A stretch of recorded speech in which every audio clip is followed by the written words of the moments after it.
What's going on, people? Welcome back to the channel. It's Slick Mason here. I just have another topic here that I wanted to discuss with you guys that has to do with, and probably a lot of musicians could relate to this, which is the songs that I've created that I really didn't care about are the ones that people ended up liking the most.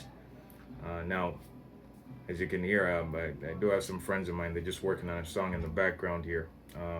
I pretty much live in a house here. I'm sharing with somebody, but we're all music creators, music lovers, and we've been creating music for a while.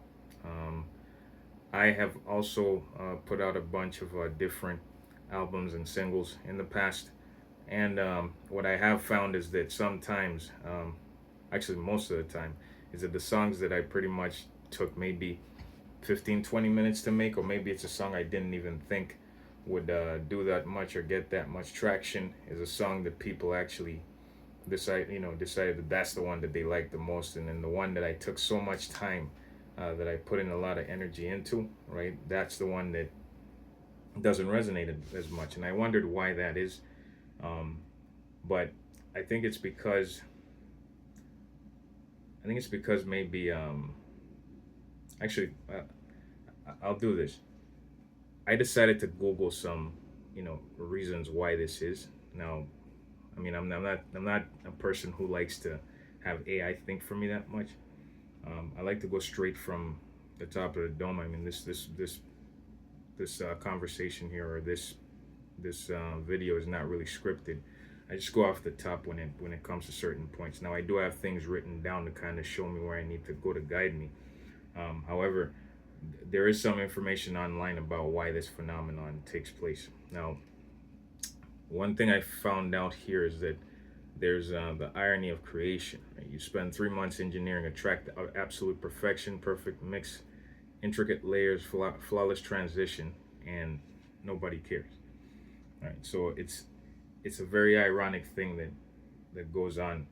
Um, when you're being a creator, is that you spend so much time trying to fix that hook, make sure it's as catchy as possible. You're trying to make sure everything is good sonically. You go into the studio and you're making sure every instrument sounds so perfect, right? Or at least it sounds the best that it can to your ears, right? And then when it comes time to put out that song, nobody's checking for it.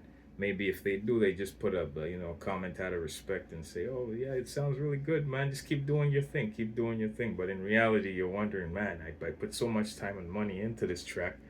Why is it not doing the work that I think it should be doing, right? So it's also when you do like a 20-minute throwaway, you don't have such an emotional connection to it, right? So that emotional connection, um, I think what we have to do is stop caring as much, right?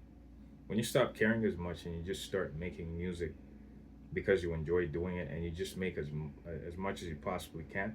Now, there are some situations where I have made a bunch of songs, some that I didn't even care about that much, but I just kept creating, right? Because the main thing was to just keep on creating as much as I possibly could, because at the end of the day, you go back and you listen to some of those things that you created, and you're like, the hell was I thinking here? This is a pretty good one, right? After letting it sit and letting it marinate there for like a couple years or even a couple of months, you might go back and go like, okay, this is a good one. Maybe I could finish this one, right? So I think the main thing is to just continue creating, because that's when you stop being so attached to these different songs that you're coming up with in different concepts.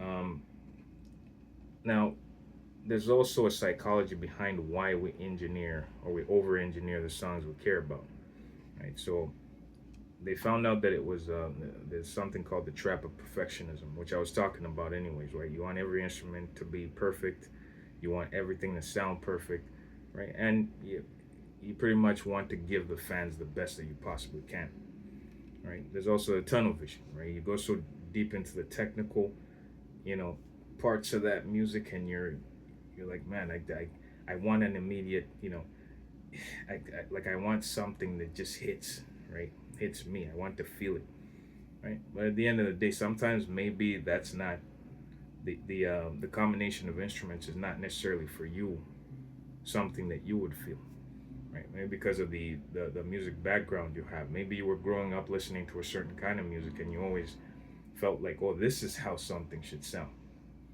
But then when you hear it on a record that you made, you're scrutinizing it so much, going like, man, I didn't do it as good as so and so did, right? And then you start to break it apart so much, and then your mind starts thinking that it's not as good. But then when you put it out there and go like, you just let go and say, you know what, let me release it, let me see what happens. And for some reason, sometimes that's what happens. I do have a song called what was the song I had? It was actually there's a few songs I have. So one is called Insomnia, which I when I dropped it, the I think it was like it was almost like as if it didn't have like an actual structure that I was used to, which was the structure you're usually used to is you got an intro, chorus or verse, right? Then you have the chorus again, then you have a verse, then a chorus, then an outro, right? So in hip hop, it's usually like that, where it's like you have like a structured type of mix of elements there, right? But then with Insomnia, it started with an intro, a little bit of an intro, right? And then it got into um, like a singing verse that I had, right? Then from that it went into a chorus, then it went into a bridge, then it went into a rap verse, right? So this whole time I've been singing, and that's when I'd actually gotten better at my singing abilities, because I wasn't singing before. For people who had been following me from the beginning, wasn't singing before, and then when I went into trying that out and figuring out that I can actually like sing, then I could and I could also switch back to rapping. Then I started including those elements. So it went back to a rap on that particular section of the song, and then after that, it went back into the chorus afterwards. Actually, no, it went back into the bridge. Then it went back into the chorus, right? So if you listen to that song, like the structure wasn't like the songs that I'd done before. It was very different, and I think that's probably why people liked it more than they liked my other stuff. But that was one of the songs that people really enjoyed, and to me, it said, I wasn't like I was feeling this song, but I wasn't. I was surprised that that's what they liked more than the other songs that I'd done before, where it was like, man, I went straight rap, like going dumb as far as lines were concerned. Like I was killing it on some of those rhymes that I put out, some of those tracks, right? So that was one of them. Another one was Deus Ex Machina, which is a track that one of my friends actually still, even to this day, he's like, hey, are you gonna perform this song? Are you gonna perform this song? I'm like, I'm not really gonna, perform it, but it's not part of the set list. But, I'm glad that you actually appreciate that song. Now, that song, I wouldn't say I took so much time to write it, because also I didn't spend that much time writing it. It was just maybe a throwaway track, just to try and get some kind of like traction, or to keep people, knowing that I was still releasing music, right? Instead of just going on a long hiatus and doing nothing. It was also during a time when I was getting into production, and like pretty much trying to add on to my skill set.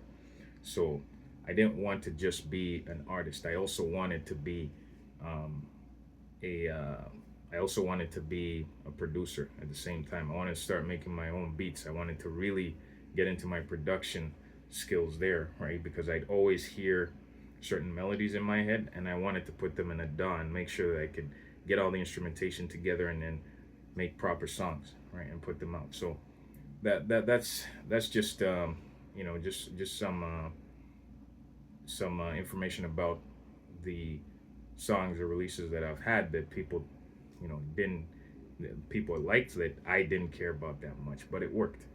There's also another song called YYZ, which I don't think you'll be able to find online. The lyrics might probably still be there, but the guy I worked with actually, like, he removed the YouTube video from online, so it's no longer there. But that was one of the other songs that people liked.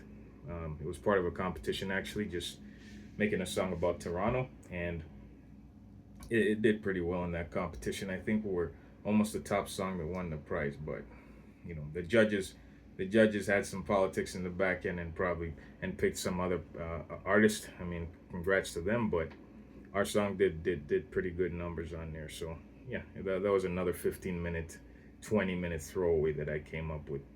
But the main arcing theme here is keep creating, right? Because you never know what's gonna hit. And by the way, another thing I do to kind of like keep myself in a creative zone is to keep experiencing things. When you stay indoors so much and don't do anything and just kind of keep in your zone, like I'm just gonna create, I'm just gonna create, I'm just gonna create. You get into this whole like cycle of just creating stuff, but then you're not feeling it as much, right? So what I do is I go outside, I experience things, I go through some things in life, and then it just triggers something in me, and then when I'm listening to an instrumental that I created maybe a couple years ago, I'm like, I'm feeling this right now. Then the words start coming, and then I start writing down on the paper, and then by the time I look up, I'm like, wait a second, what time is it? Oh, I came up with 16 bars in about 30 minutes when I was struggling to come up with 16 bars for that same beat a couple of years ago, and I wasn't feeling it as much. So I'd encourage you guys, if you're an artist who's struggling to get out of writer's block, or who's struggling to write songs after a long period of time, just experience life a bit, step away from the music, and just experience things. Go out there and just live life. Eventually something will hit you, and then you'll start writing again. If you want to, even this became a conversation about writer's block, but I'm just kind of painting a picture here of how things go when you're coming up with songs. Is that you'll find a point in time where things get stagnant and boring, right? But I would suggest just continuing to create, just continuing to write, even if you're writing one line a day or whatever. That gets you out of that cycle.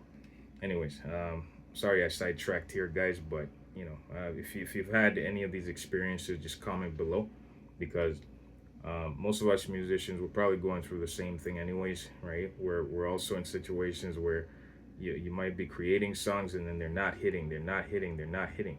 Maybe it's because we're overanalyzing, right? And that's what I think um, could probably slow down your progress, right? And I think it's something that has slowed down my progress as well. But I just keep creating no matter what, and I keep going. So you also have to remember that there's power in simplicity, right? Now, there's people who will have like the craziest lyrics on earth, right? And then that song is not a song that people play every single day. They will play like the simplest, you know, stupid lyric you could think of, something dumb, right? If you even listen to Drake, as much as because when he first came out, I didn't like his music that much, but over time, right, it grew on me, and then I started realizing what he's doing. He has he has an ability to give you some complicated, really lyrical type songs, and then he jumps into his pocket to do something simple, and that just sounds simple, and like simplistic in terms of lyrics. Like, it's not that deep. He's just yelling something simple, right? Running to the six with my woes, and things like that. It's like I just went like, okay, that's all right.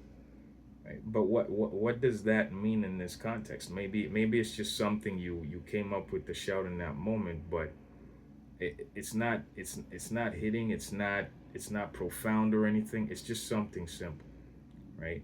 Or even bees on the table, bees on the table, bees on the table, right? Now he has that. It's a hook or whatever, but it's not by itself, right? It's not an amazing line, right?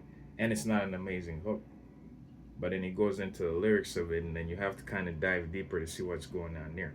But the whole point is, it sounds simplistic, right? But then you go to, other tracks he's done, like the whatever, like 3 a.m. and whatever, when he does one of those freestyles. Those are the ones I like the most, actually. But I'm a lyrical person and I'm biased, right? But then a lot of people will like the more simpler tracks that are like, just catchy hooks, simple lyrics, and they could just listen to them on a daily basis and get on with their lives. Anyways, that's that's pretty much what I wanted to talk about today. Um, you know, you have to remember that we're making this music not just for us. We're making this music for people to critique, people to want to, you know, live their lives listening to, right? And the main thing is to have fun, just creating, right? Have fun creating things. If you get into a point where you're over obsessing on something, you might just step away from it, right? Get pretty much stop attaching yourself too much to songs, right? Just do what you can with it, step away, and let the people do what they want to do with it, right? Because at the end of the day, the music ain't just for you; it's for them too, right? So you just want to strike a balance. I like striking balances between things, right? I don't want it to be just for them, because then I'll just be following whatever trend is out there. And I also don't want it just to be for me, because at the end of the day, there's certain things that I have that they can't relate to, right? So I want to at least speak, like, for example, how I create these videos is I talk about stuff that I'm going through that I think someone else would relate to, right? As well, if they heard what I was talking about, right? So that was pretty much the conversation I wanted to have with you guys today. Like, share, and subscribe. Let me know if you guys want me to discuss more of this material, if it's more entertaining to you, or if it's more valuable to you. The main thing I'm trying to do is to give people as much value as I can, and to also make sure I can entertain you guys as well in the process, right? So once again, like, share, and subscribe. Hope you guys have a great day. Later.